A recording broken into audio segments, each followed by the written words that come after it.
Talk about your Psalms, talk about John 3:16. Austin 3:16 says, I just whipped your ass.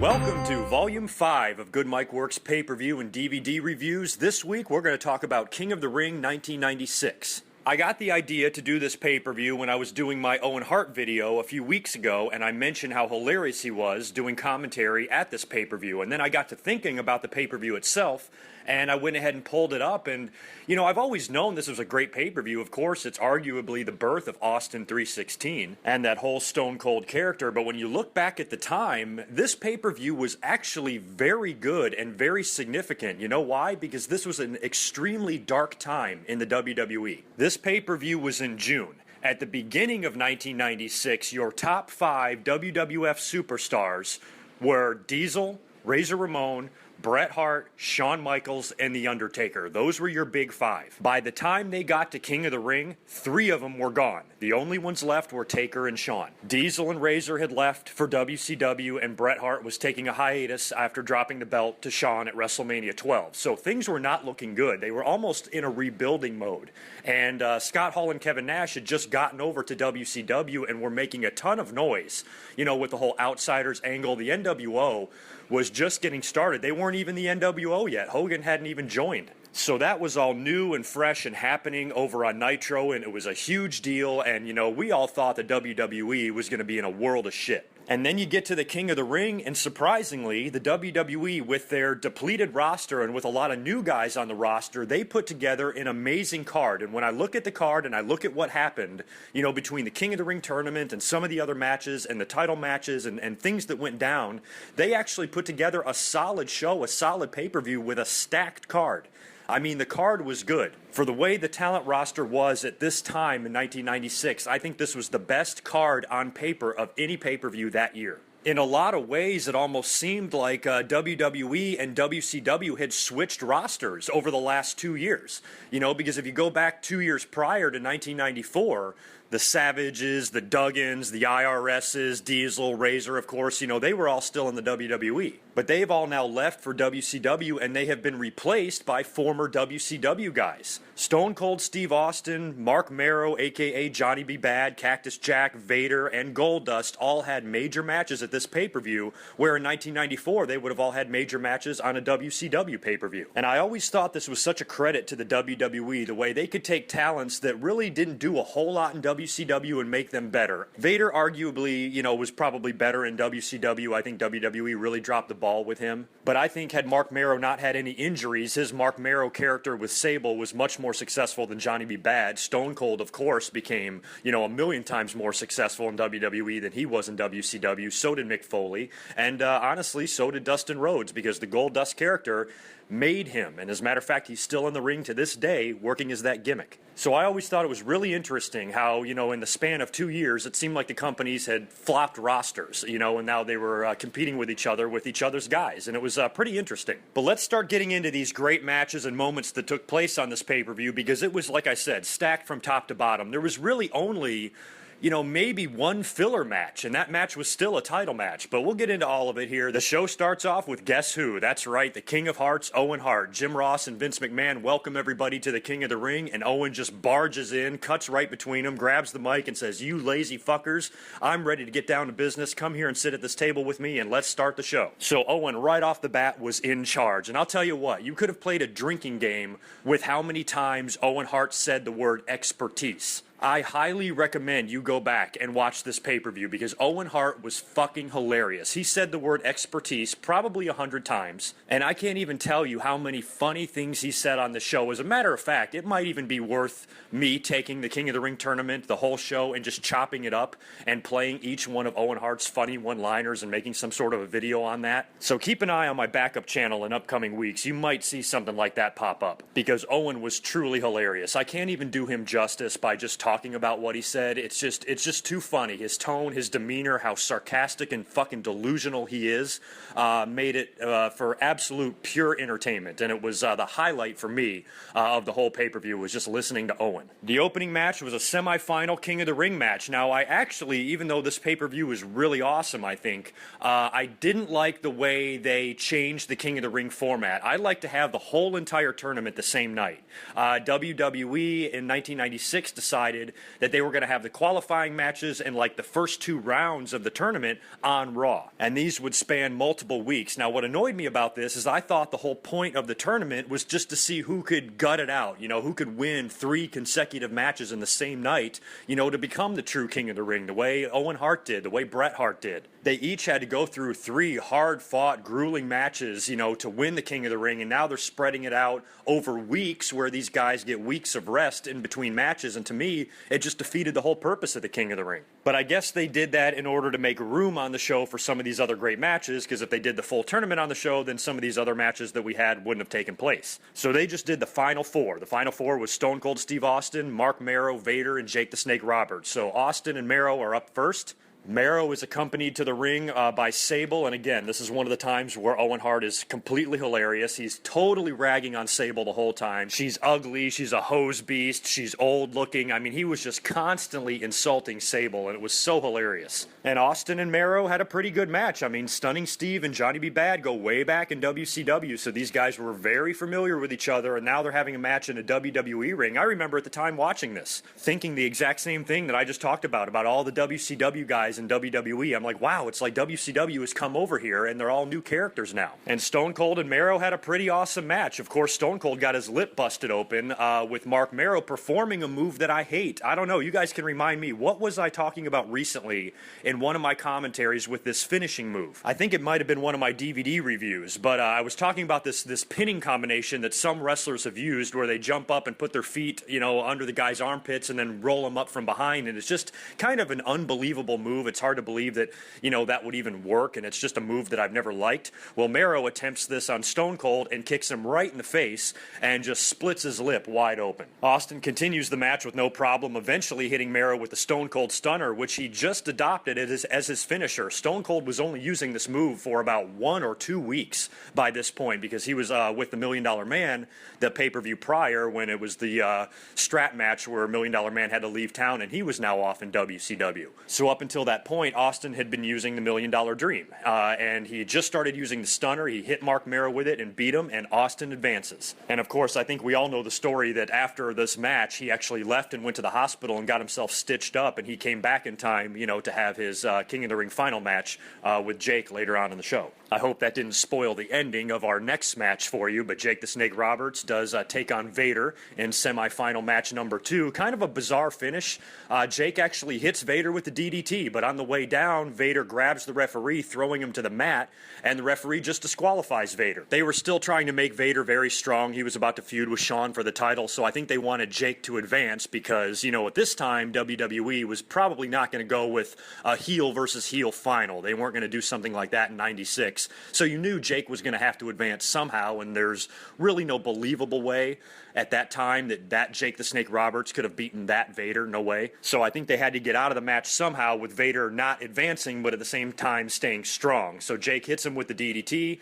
Vader shoves the referee down. He disqualifies Vader, and then Vader goes nuts, which is another thing I don't like about this pay-per-view, is that Vader beat the complete shit out of Jake the Snake Roberts. Attacked him from behind, hit him with multiple splashes in the corner, multiple Vader bombs, and they sold the fact that Jake's ribs were broken and busted, and he might not even be able to compete. Now, if you ask me, this is stupid. Stone Cold, even at that time, when Stone Cold wasn't super over yet, he didn't need any help beating Jake Roberts. Jake Roberts didn't need to have an injury in order for Stone Cold to beat him. Stone Cold could have beat Jake fresh. So to me, I was worried that doing that with Jake was going to kind of diminish Austin's King of the Ring win, because first of all, like I said, the entire tournament is not taking place on the show. It's spread out, over a span of 4 weeks or so. And then in the final match, Austin has to wrestle a guy that's, not even 100%, that's injured. So, to me, it was just a little bit diminishing, but it didn't matter. This pay-per-view still rocked, and, Austin's victory was very memorable, and we'll talk about that in just a little bit. Like I said, if you ask me, there might have only been one filler match on the whole pay-per-view, and this was it. Well, maybe there was another one too, but that's Warrior Lawler. We'll talk about that in a little while, but still, Ultimate Warrior had just come back. It was still cool, you know, to see him back out there, and he was about to leave another month later, so even though his match with Lawler was shit and stupid, it was still a big deal to see the Warrior out there, so maybe that could be considered a filler match, but otherwise, the other one would have to be the Godwins and the Smoking Guns. The tag team division in the WWE at this time was suffering, and Sunny was now managing the Smoking Guns, who had just recently turned heel. She turned heel on the Godwins. She was starting to bounce around tag teams at this time. She left the Body Donnas, who incidentally, by the way, I also have the Free-For-All on tape as well. I was watching the pre-show to this when I was putting this review together, and this was the debut of Cloudy. I had almost forgotten about that. After Sunny had ditched the Body Donnas, they actually got a big, giant man to dress up in a Sunny outfit and call himself Cloudy, or call herself Cloudy. And he was wearing, you know, the bikini top and the whole deal. They're trying to pass him off as a woman. And they dropped the angle, I think, literally 2 hours later. I don't ever remember seeing Cloudy ever again on TV. And I think it was something they could have at least tried or run with. The Body Donnas were a ridiculous tag team as it was. You know, at least having, you know, a big, giant tattooed musclehead man coming out there dressed as Sunny to spoof her, I thought was relatively funny. I'm surprised they didn't try to go farther with it. But before the match, they do an interview backstage, and man, I almost lost it. I completely forgot. This summer of 1996, I think, was the hottest that Sunny has ever been. She was wearing my favorite Sunny outfit of all time. But it was just unbelievable how hot she was in the backstage area doing that interview in that outfit. And I remember she wore that, you know, for most of that summer that year on Monday Night Raw. I remember when she had like the birthday party with cake or something like that with Shawn and Ahmed Johnson. They threw the cake at her on Raw, you know, sometime in July that year. She was wearing the same outfit, but just unbelievably beautiful. It's such a shame what has happened to her because she was the hottest woman, you know, I think any of us had ever seen. Just absolutely gorgeous. And that outfit, you know, gives me a fucking stroke. But the Godwins and the Guns had a typical, you know, 1996 tag team match. It actually was a pretty good finish. Bart, I think, hit Phineas from behind with a Hillbilly Jim's horseshoe or some shit like that when he was being distracted by Sunny, of course, because he's smitten with her. Billy gets the pin, 1, 2, 3, and the Smoking Guns retain, which was good because at the time in 1996, the Smoking Guns actually were the best tag team in the WWE. They were hurting so badly for tag teams during this time. I mean, the only ones they had were Body Donnas, Godwins, Bushwhackers, and New Rockers, and other than that, I can't think of anybody other than the champs, the Smoking Guns. We now cut to a hilarious backstage interview with Doc Hendricks, a.k.a. Michael Hayes, is interviewing the challenger for the WWE title, the British Bulldog, along with Jim Cornette and Clarence Mason. This shit was fucking gold. Cornette is absolutely brilliant. Doc Hendricks starts talking about, hey, you guys have really stacked the deck against Shawn Michaels. You got Owen Hart on commentary. You're going to be out there at ringside, and you've handpicked the referee, which is supposed to be Mr. Perfect, and they're teasing some heat between Perfect and Shawn.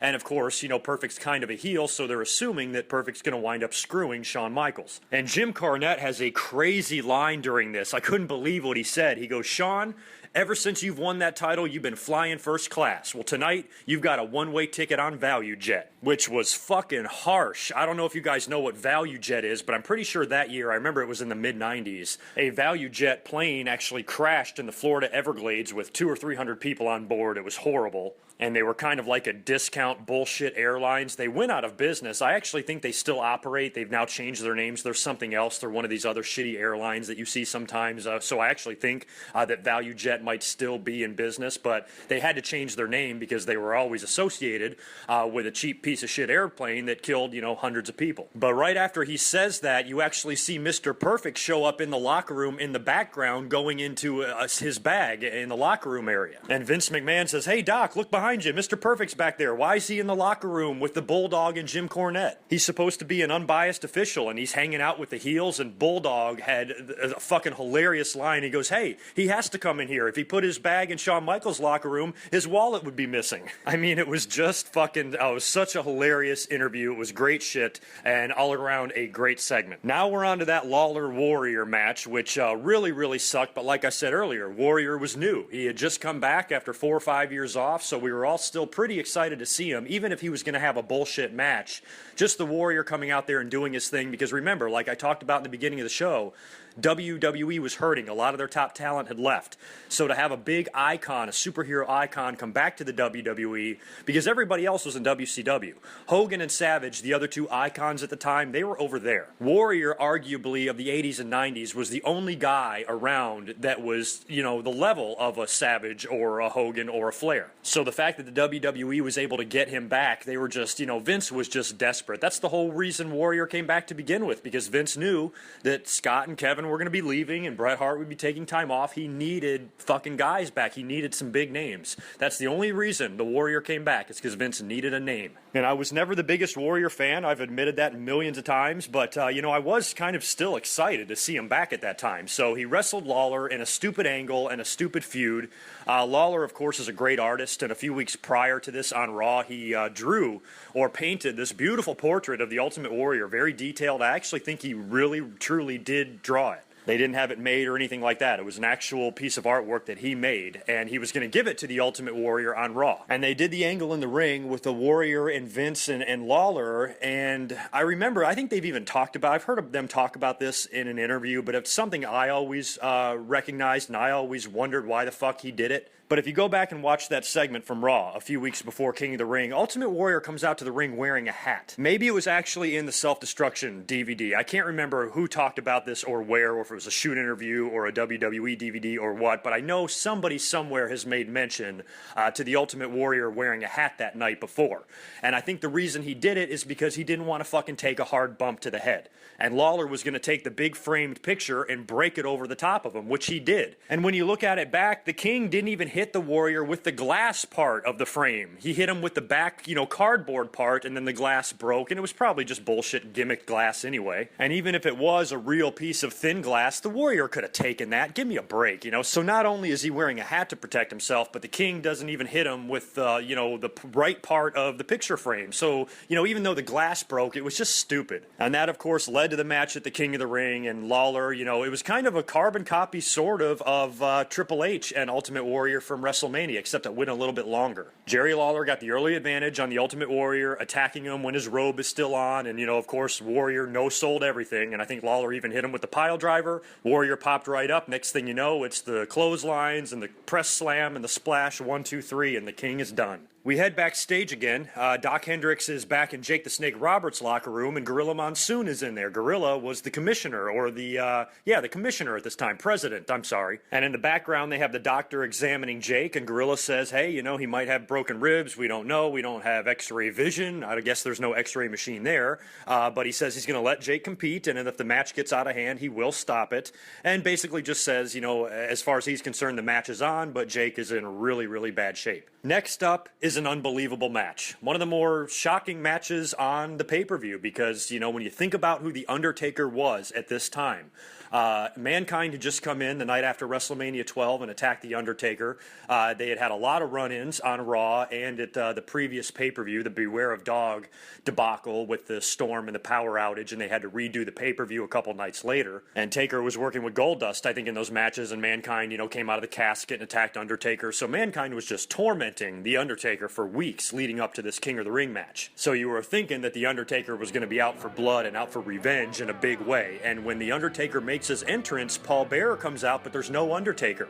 The lights come on, and The Undertaker is standing on the top rope. And it was fucking awesome. And as soon as the lights come on, he dives and clotheslines Mankind and then gets him in the corner and unleashes a fury of punches like I have never seen before. Take a look at this shit. I mean, look at this. Boom, boom, boom, boom. I mean, it is very hard to pull your punches as a pro wrestler when you're swinging with that velocity. I mean, Mankind had to take a few shots pretty hard in the head. I mean, he was literally hit with a whole fucking bag of potatoes right there, and he took it, and it made for awesome television. I think still to this day, it's the most intense and vicious that I have ever seen The Undertaker. Mankind did all of his classic Cactus Jack bumps that he had made famous for years during this match. He took everything, absolutely brutalized himself, and in a shocking turn of events, you gotta remember, this is 1996, you gotta remember who The Undertaker was. He does not get beat. I mean, he does, but it's extremely rare. So they do the spot in the corner. Mankind's got the mandible claw on The Undertaker. Paul Bearer climbs up on the ring ring apron to try to stop Mankind by hitting him with the urn. He misses, hits the Undertaker instead, allowing Mankind to really cinch in the mandible claw right in the center of the ring, and the Undertaker passes out and the referee rings the bell. I remember watching this at my house live with friends like I did for every pay-per-view during the 90s, and we were all like, wow. I mean, that definitely had a streak-ending feel to it because, you know, Mankind, we weren't even sure if they were going to do anything with him. I mean, I know he was working with The Undertaker, but much like Hogan, much like John Cena, sometimes with big mega stars, guys are just brought in to be built up and create a big opponent for them just for them to defeat them. So as far as we knew, Mankind was just going to work one good hot program with The Undertaker, lose, and then kind of be a mid-carder from there on out. But Mankind beat The Undertaker in a big match in the middle of the ring. Next up is another interesting match, at least for the time. Looking back now, it's nothing, but Goldust defended the Intercontinental title against Ahmed Johnson. They were pushing Ahmed hard. Ahmed was going to be the guy that was going to take, you know, the spot of a Razor Ramon as far as his level of character. And they wanted to give him the Intercontinental belt. Goldust had held the title pretty much that whole year, and you kind of knew he was ripe. And Ahmed was the odds-on favorite to win this thing right from the start, right when they did the angle on Raw, where they're carrying Ahmed back on the stretcher, and Goldust interrupts him and stops him, and he goes, he needs CPR, and then just plants a fucking kiss on Ahmed Johnson, and then Johnson goes ballistic. So it sets up the match at King of the Ring. You know, Ahmed was, you know, he was okay. It's a shame it didn't work out for him. He wasn't that good in the ring. He was horribly uncoordinated, but he was very big and very menacing looking. And he looked great. He looked like $1 million. Big, giant chest, huge muscles, exactly the type of guy that Vince McMahon likes. And like I said, they were in rebuilding mode. They needed some new big stars. They needed another big name. A lot of their former Intercontinental champions were in WCW. And, you know, this was going to be a new guy, you know, that was going to be a huge member of the roster. But, you know, of course, he was injury prone. He had some other problems as well. And nothing ever worked out for Ahmed Johnson. But this was one of his few bright spots in his career. He had a pretty decent match with Goldust. Like I said, Ahmed wasn't great, but he was very physical. He was very intense. And he did a great spot where he dove right over the top rope. I mean, Ahmed Johnson is 300 pounds, you know, and big, you know, and he was able to dive, you know, jump over that top rope kind of like Undertaker style. I even think he went over the corner. It was right in the beginning of the match, and he just did a huge suicide dive right out on top of Goldust and almost killed himself. But the finish is actually kind of a rehash of what they did on Raw. Goldust actually gets Ahmed Johnson down and out, and he gives him the fucking CPR again. And this, of course, wakes up Ahmed Johnson, Hulkamania style. He fucking is impervious to pain. He goes nuts on Goldust, kicks the ever-loving shit out of him, hits him with his finisher, the Pearl River Plunge, which is kind of a form of a Batista bomb, but you start from the double underhook position, and gets the pin, and new Intercontinental champion, even puts the belt on his waist, and that was it. I think it was just a couple of months later Ahmed was hurt, and his career was never the same, but this was one of his bright spots, and his push was beginning. He was launched in this match. He was going to be a big-time deal. He was friends on TV with Shawn Michaels. They would have a tag match together at the next pay-per-view, and the two of them standing side by side, Shawn with the world title and Ahmed with the IC strap, looked great. The two of them looked great together.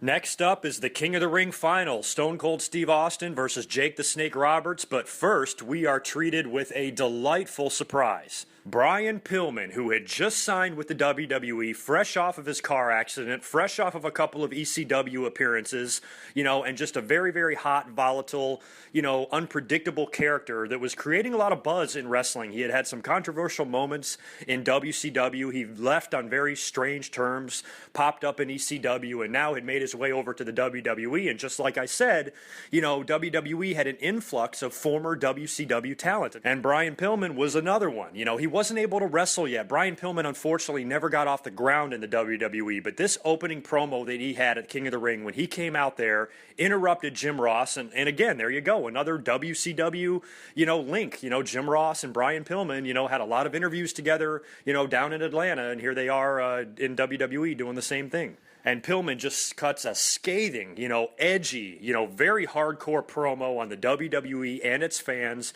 how he is here to rape, pillage, and plunder the entire federation and fuck everything up, and he's going to do and say whatever he wants, whenever he wants. And then as soon as this promo was over and he starts laughing, Austin's music hits, and Austin is making his way out to the ring. And in the aisleway, the fucking Hollywood blondes pass each other and stare each other up and down and go on their separate ways. And to me, it was just like, ooh, it was just a bone-chilling moment, because as such a big WWF mark at the time and how bad I hated WCW, I'm watching this. I'm watching WCW's roster now in the WWE, you know, competing and entertaining me. And when I saw Pillman and Austin, you know, crossing the aisleway there, I was like, wow, there is no telling what they can do with these guys in the future. Now, nothing would really transpire between Austin and Pillman until, you know, later on when the Hart Foundation and Austin were feuding in 1997. Although in 1996, I do think that Austin did attack Brian Pillman. That's right, he did. And shatters his ankle with the chair, you know, stomping on it and all that. I think that was all done as a storyline, as a way to write Brian Pillman off of TV, because his ankle and his leg was not healing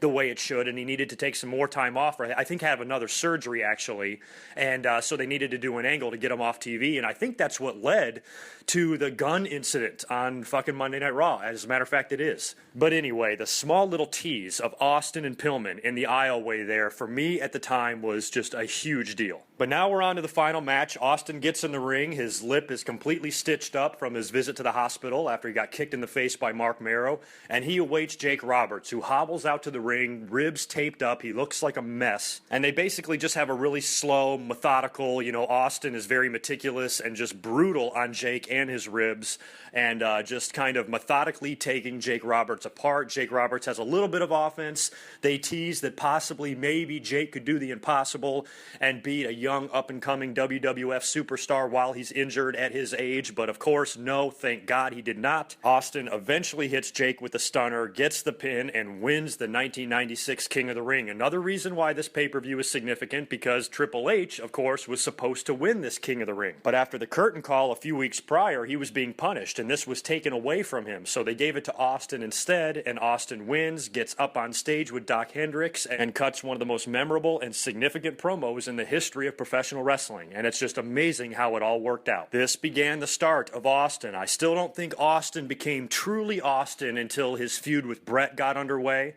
and he was really starting to get over, and his music had changed and all of that. But this began the whole thing, because with the Austin 316 says, "I just whipped your ass" quote, you know, Austin 316 became, you know, the most famous catchphrase in wrestling, and it was a t-shirt from there on out. I mean, Steve Austin and Mick Foley's careers owe a lot to this pay-per-view. I mean, they were both made this night. I mean, this was a big deal. The WWE was really hurting for stars, and I think that night they tried to make Austin, Mankind, and Ahmed Johnson. And 2 out of the 3 worked out, and 2 out of 3 ain't bad. And that's what the WWE could do that WCW could not. When WWE was on the ropes and they didn't have any talent, they simply made more. Now we're on to the main event. WWE Champion Shawn Michaels defending against the British Bulldog. Mr. Perfect is the guest referee. The reason Mr. Perfect is the guest referee, by the way, is because Shawn and the Bulldog had the kind of bullshit finish at the last pay-per-view, Beware of Dog, where they lost power. They did regain power in enough time to still have the main event.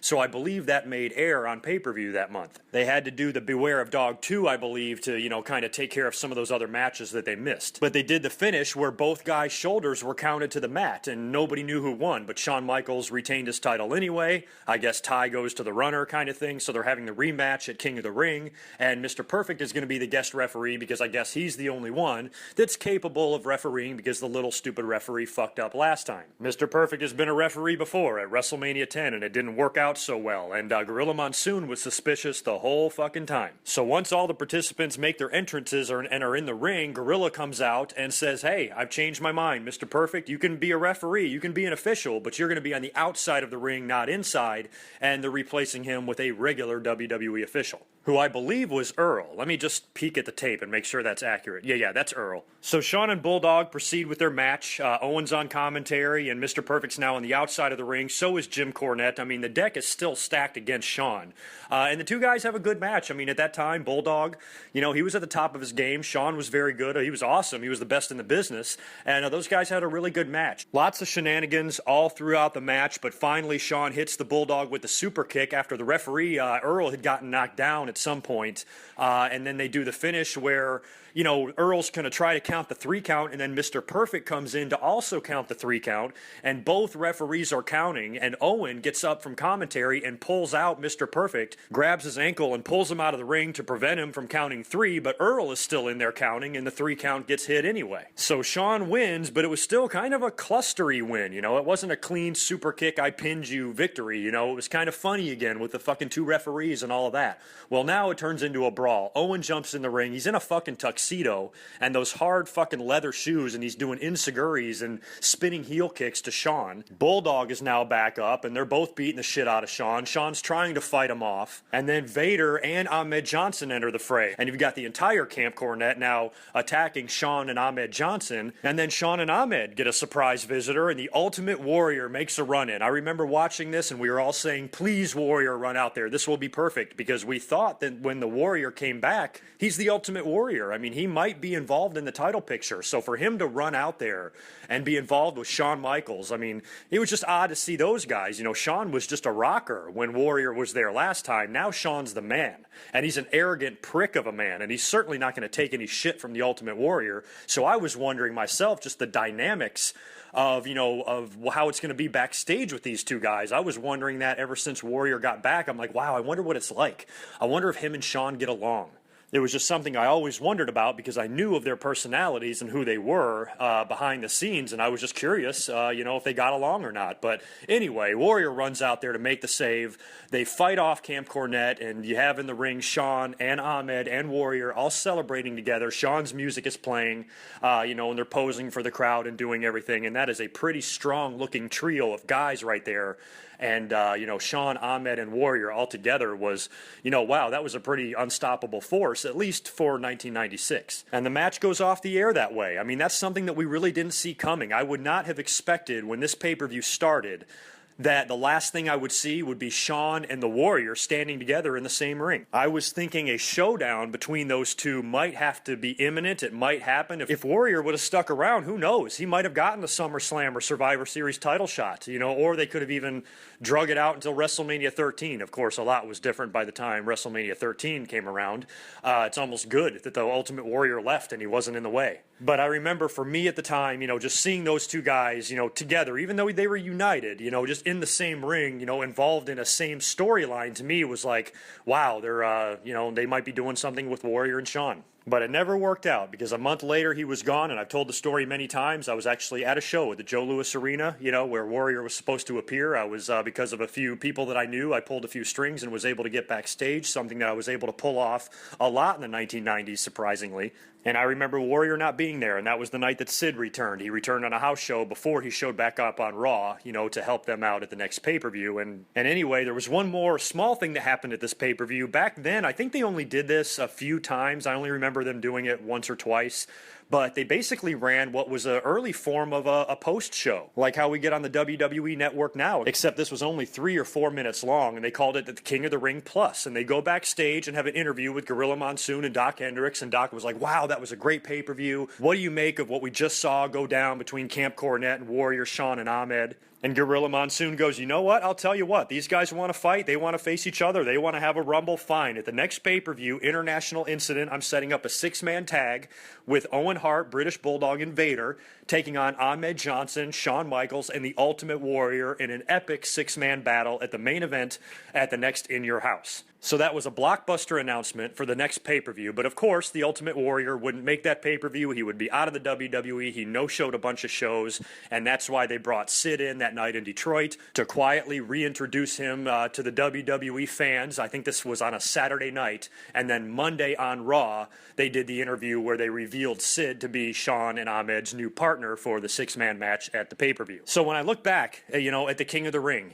which was 18 years ago now, unbelievable. I see a pay-per-view that came at a very trying time for the WWE. They were in hot water. WWE was fighting for their life. WCW was coming on strong, and they really pulled off a good and significant pay-per-view for this time because WWE, WCW was kicking their ass at that time. The interest had really shifted to Nitro, and the WWE needed good pay-per-views. Their pay-per-views needed to outdo WCW's pay-per-views if they even had a chance to survive. And despite losing all of that talent, between the span of January to June, they still put on a very star-studded, significant, stacked card at a pay-per-view in the summer of '96. And on paper, it was something that you didn't think they would be able to do. But they did, and it was awesome. And when you look back to the history of the business, this is a pay-per-view that played a very significant role in a lot of what we came to see, in later years as wrestling fans. So I credit King of the Ring 1996 with being one of the best ones. Maybe I'll rank the King of the Rings one day. Nothing to me can beat the first one because that was a legit King of the Ring, and Bret Hart put on the performance of a lifetime at that pay-per-view, and Owen came close to doing the same thing the very next year. But after that, I don't ever remember taking the King of the Ring nearly as seriously as I did those first 2 years when it was legitimate. It all happened on the same night, and it just felt more real. But I might have to rank this King of the Ring probably number 2 behind 1993 because it was really good and it was really solid, and I was proud of the WWE for being able to put on a show like this, at the time and in the situation they were in 1996. So I highly recommend going back and taking a look. Those of you with a WWE Network subscription, it's not too hard. Just go on the network and watch it. Otherwise, it's probably not that hard to find in the wild or on YouTube or something like that. So it is well worth it going back and taking a look at this piece of history.